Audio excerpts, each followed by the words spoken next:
ሰላም ክቡራትና ክቡራን የቻናል ቤተሰቦች እንዴት ናችሁ? ዛሬም ጠቃሚ በሆነ ጉዳይ ተመልሻለሁ። አዲሱ የአብክመ የገጠር መሬት አስተዳደርና አጠቃቀም አዋጅ ቁጥር 3/10/2018 ተፈጻሚ ከሆነ እንግዲህ አንድ ወር አስቆጥሯል። መጋቢት 25 ቀን 2018 ዓመተ ምህረት ጀምሮ በመላው የክልሉ ፍርድ ቤቶችና በመላው የክልሉ ነዋሪዎች ዘንድ ተፈጻሚ የሆነ አዋጅ ነው ማለት ነው።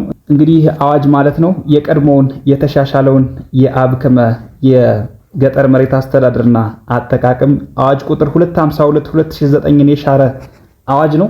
እንግዲህ አዋጅ ከፌደራል የገጠር መሬት አስተዳደርና አጠቃቀም አዋጅ ቁጥር 1324/2016 ዓመተ ምህረት የወጣው ማለት ነው። ከዚህ አዋጅ ጋር ተጣጥሞ የወጣ አዋጅ ነው። እንግዲህ በዚህ አዋጅ ውስጥ የተለያዩ ጉዳዮች ተካተዋል። አዳዲስ ነገሮችም ነባር ነገሮችም የተሻሻሉ አሉ። እንግዲህ ለዛሬ የመረጥኩት ስለ ኪራይ ነው። በዚህ አዋጅ ውስጥ ከተካተቱ ጉዳዮች ውስጥ አንዱ የሆነው ስለ ኪራይ ነው። ስለ ኪራይ የሚያወሱ ነገሮችን አንድ በአንድ የምነግራችሁ ነው የሚሆነው። ለዚሁ አስተማሪ ቻናል አዲስ ከሆናችሁ ሳብስክራይብ በማድረግ ተቀላቀሉ። እስከ መጨረሻው ድረስ እንድትከታተሉ እጋብዛለሁ። እንግዲህ ውድ የቻናሌ ቤተሰቦች በዚሁ አዋጅ አንቀጽ 9 ላይ እንደተደነገገው ማንኛውም የገጠር መሬት ባለይዞታ በያዘው መሬት የመጠቀም መብቱን ከጠቅላላ ይዞታው ከግማሽ ያልበለጠውን በመሬት አጠቃቀም እቅዱ መሰረት ለማንኛውም ሰው በኪራይ ውል ማስተላለፍ ይችላል ማለት ነው። እንግዲህ ውድ የቻናሌ ቤተሰቦች ከቀድሞው አዋጅ ቁጥር 252/2009 የተለየውና በዚሁ አዋጅ ውስጥ በግልጽ የተቀመጠው ጉዳይ አንድ የመሬት ባለይዞታ ከግማሽ ያልበለጠውን መሬት ነው እንግዲህ በመሬት አጠቃቀም እቅዱ መሰረት ለማንኛውም ሰው በኪራይ ውል ማስተላለፍ የሚችለው። በቀድሞው አዋጅ ደግሞ ከመሬት እስከ ማያፈናቅል ድረስ ብሎ ነበር የሚያስቀምጠው። አሁን ግን ከግማሽ ያልበለጠውን መሬት በመሬት አጠቃቀም እቅዱ መሰረት ለሌላ ሰው በኪራይ ውል መሰረት ማስተላለፍ የሚችል መሆኑን ደንግጓል ማለት ነው። ነገር ግን ይህ እንደተጠበቀ ሆኖ አካል ጉዳተኞች፣ አቅመ ደካሞች፣ አረጋውያን፣ ማወራዎች፣ ህፃናት የተለያዩ ከግብርና ስራ ውጭ ሌላ ቋሚ መተዳደሪያ ያላቸው ሆነው የገጠር መሬት በውርስ ወይም ደግሞ በስጦታ ያገኙ ባለይዞታዎች እንዲሁም ደግሞ በተለያየ ምክንያት ይዞታቸውን ራሳቸውን ለማልማት የማይችሉ ባለይዞታዎች ይዞታቸውን ሙሉ በሙሉ ከማከራየት የማይከለከሉ መሆኑን ይሄ አዲሱ አዋጅ አንቀጽ 9 ንዑስ አንቀጽ 2 በግልጽ ደንግጎ እናገኘዋለን ማለት ነው። ስለዚህ ውድ የቻናሌ ቤተሰቦች እንደ አጠቃላይ ማንኛውም የገጠር መሬት ባለይዞታ በያዘው መሬት ላይ የመጠቀም መብቱን አጠቃላይ ከጠቅላላ ይዞታው ከግማሽ ያልበለጠውን ነው ለሌላ ሰው በኪራይ ውል ማስተላለፍ የሚችለው።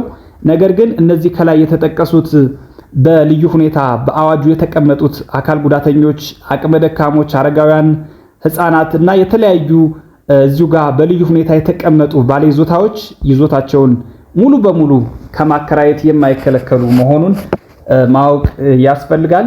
የሚደረገው የመሬት ኪራይ ውል ስምምነት አጠቃላይ መገለጽ ያለባቸው ነገሮች አስቀምጧል።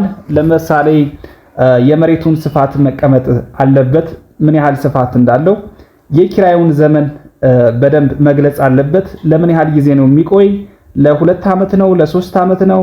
ለ5 ዓመት? ለ10 ዓመት ነው የሚቆየው? ይሄ የኪራይ ውል የሚለውን በግልጽ ማስቀመጥ አለበት። እንዲሁም ደግሞ የክፍያው መጠን አከራይና ተከራይ በሚያደርጉት ድርድር መሰረት መወሰን አለባቸው። ምን ያህል ብር ነው መሬቱ የሚከራየው የሚለውን እንዲሁም ደግሞ ያ የኪራይ መጠን የሚከፈለው ያከፋፈል ሁኔታው እንዴት ነው የሚለው በግልጽ መመልከት ያለበት ጉዳይ ነው ማለት ነው። እንግዲህ በውል የሚከራየው የገጠር መሬት በጋራ የተያዘ ከሆነ ሁሉም ባለይዞታዎች ካልተስማሙበት በስተቀር ውሉ ይሄ የኪራይ ውል ፈራሽ መሆኑንም ማወቅ ያስፈልጋል። ከዚህ በተጨማሪ እንግዲህ በተዋዋዮች መካከል በሚደረግ የመሬት ኪራይ ውል ስምምነት የሚከፈለው የኪራይ መጠን እንግዲህ አከራይና ተከራይ በሚያደርጉት ድርድር የሚወሰን እንጂ በሕጉ የተለየ ነገር ያልተቀመጠ መሆኑን አሁንም በደንብ ማወቅ ያስፈልጋል። ከሁሉም በላይ ግን ማወቅ የሚጠበቅባችሁ ውድ የቻናሌ ቤተሰቦች በኪራይ ውል ስምምነቱ ውስጥ እንደገና የማከራየት መብት ያለው ስለመሆኑ በግልጽ ካልተመለከተ በስተቀር ተከራዩ በውል ያገኘውን መሬት ለሌላ ለሶስተኛ ወገን መልሶ ማከራየት አይችልም ማለት ነው ውድ የቻናሌ ቤተሰቦች። ስለዚህ በአጭሩ የተከራይ አከራይ የማይቻል መሆኑን ማወቅ ያስፈልጋል። ነገር ግን እንዲቻል ከተፈለገ በግልጽ የተከራየው ሰው መሬቱን ማከራየት እንደሚችል በግልጽ መመልከት መቻል አለበት ማለት ነው።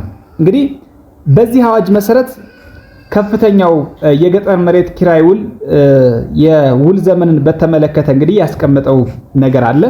ይህም እንግዲህ አንድ የገጠር መሬት ባለይዞታ መሬቱን ማከራየት የሚችለው ቋሚ ተክሎቹን በተመለከተ ከሆነ ለ30 ዓመታት ነው።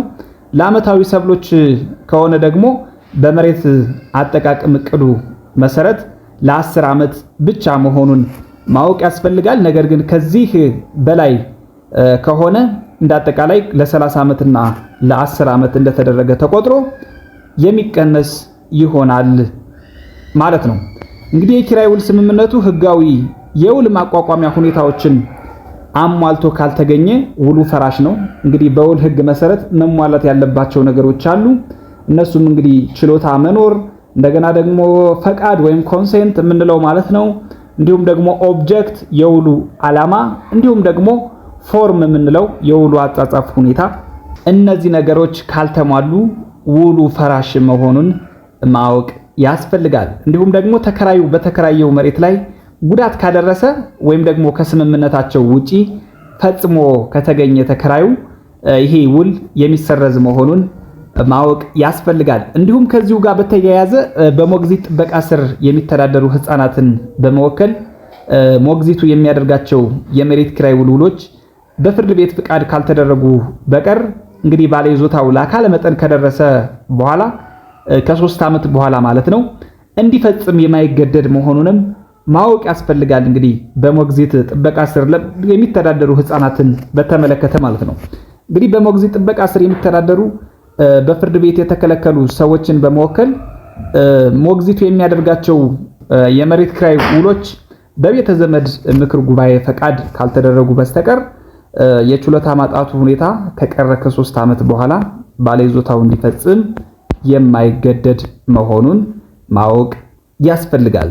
ከዚህም በላይ እንግዲህ ከመሬት ኪራይ ውል ጋር በተያያዘ በጣም ወሳኙ ነጥብ ውድ የቻናል ቤተሰቦች ማናቸውም የገጠር መሬት ኪራይ ውል በጽሁፍ ሆኖ እስከ 3 ዓመት ለሚዘልቅ ጊዜ የተደረገ ከሆነ መሬቱ በሚገኝበት ቀበሌ መሬት ጽሕፈት ቤት ውስጥ መመዝገብ አለበት። እንዲሁም ደግሞ ከ3 ዓመት ጊዜ በላይ የተደረገ ከሆነ ደግሞ በወረዳ መሬት ጽሕፈት ቤት ወይም ደግሞ ከተማ መሬት ጽሕፈት ቤት ወይም ደግሞ ከተማ መምሪያ ቀርቦ መረጋገጥና መመዝገብ እንደሚኖርበት ማወቅ ያስፈልጋል። እንዲሁም ደግሞ በጽሁፍ ያልተደረገ ያልተረጋገጠ እና ያልተመዘገበው ምንድነው እጣ ፈንታው ካላችሁ ደግሞ እንዳልተደረገ እንደሚቆጠር ማወቅ ያስፈልጋል። እንግዲህ ወደ ቻናል ቤተሰቦች ከበፊቱ አዋጅ ቁጥር 252/2009 የሚለየው እስከ 3 ዓመት ለሚዘልቅ ነው ይሄኛው አዲሱ አዋጅ የሚለው።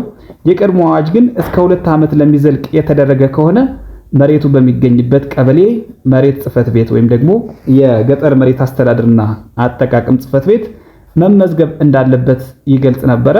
አሁን ግን ከ3 ዓመት በላይ ብሎ አሻሽሎ ይሄኛው አዋጅ አስቀምጦታል ማለት ነው። ነገር ግን ከጽሁፍ ካልተደረገና በእነዚህ ጽሕፈት ቤቶች ካልተመዘገበ እንዳልተደረገ እንደሚቆጠር ማወቅ ያስፈልጋል። እንግዲህ ወደ ቻናል ቤተሰቦች ለዛሬ የነበረኝ ወሳኝ መረጃ ይህን ይመስል ነበረ። በሌሎቹ ጉዳዮች እስክንገናኝ ድረስ ቸር ሰንብቱ። ባባይ